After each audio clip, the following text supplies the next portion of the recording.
So dito nagiinom yung nagiinom drinking water. Yan. Ito.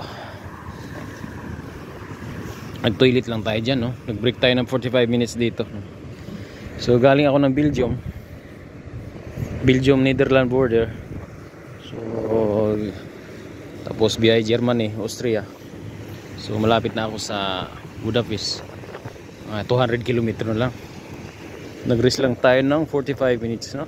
Tracker, shout out sa inyong lahat. Kaluoy man tong isa, mutuyok ko. Aduha sila to ara.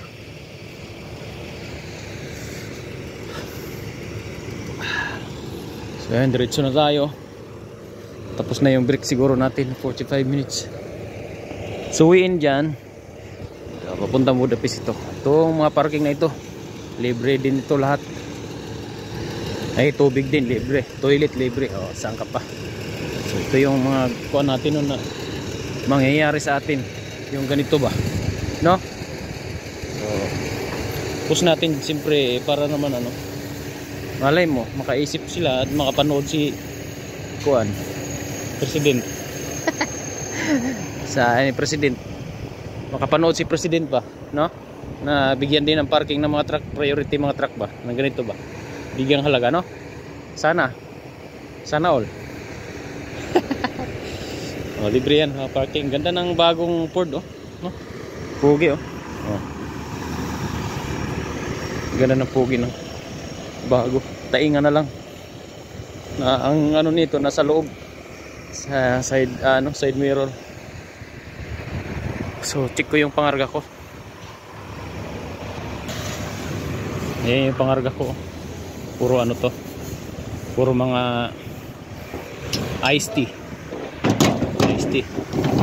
Dadaling ko sa Aldi. Sa Aldi ko dadalhin yan. Okay, short break lang tayo, no? Okay. So sana, no, President, sana naman, baka naman gawan mo rin yung mga yung pauwi na Mindanao.